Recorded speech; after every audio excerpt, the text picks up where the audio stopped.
Buongiorno, je m'appelle Celestina Manzati. Bienvenue dans Délices scripturales, où écrire est un délice.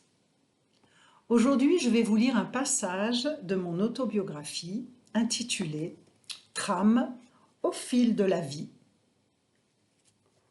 Que nous dit la 4e de couverture? Qui peut s'enorgueillir de trouver la paix intérieure et d'y demeurer sans effort aucun? L'intention de mon roman personnel est de montrer qu'au cœur même du chaos, la ténacité et la curiosité ont été pour moi de précieuses alliées. L'existence, quelle farce! La mienne m'a donné du fil à retordre, mais à travers chaque obstacle surmonté, je me suis développée. À l'heure où je clôture mon récit de vie, je suis heureuse d'être en vie.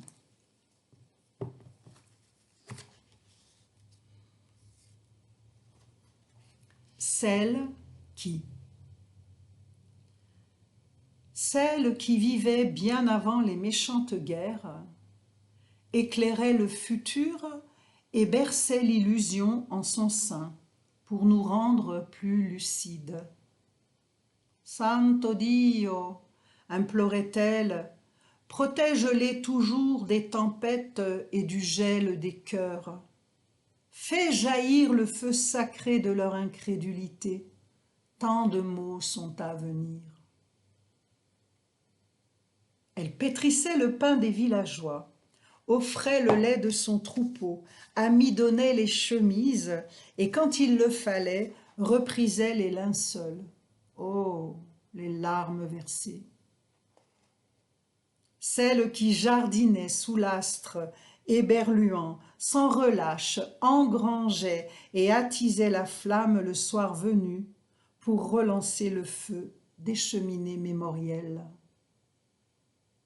Nourrice cosmique, elle allaitait ses enfants et ceux des autres. Jamais farouche, elle chantait au clair de la lune et vibrait au son de l'univers. Elle remplissait les seaux à la fontaine, écossait les petits pois pour la soupe. Elle sacrifiait de sa main blanche le cou des poules et des lapins en psalmodiant des prières au Tout-Puissant pour que jamais sa famille ne crie famine.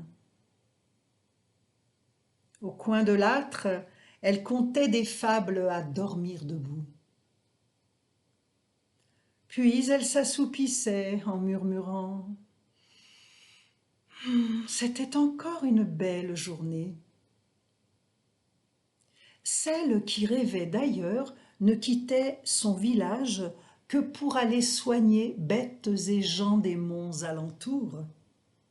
Elle priait le jour des naissances, pleurait pour les âmes envolées, embrassait toutes et tous d'un amour incandescent.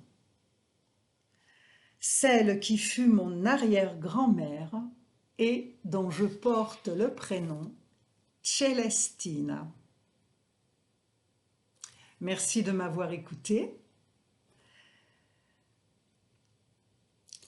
C'était les mots de Celestina. À bientôt.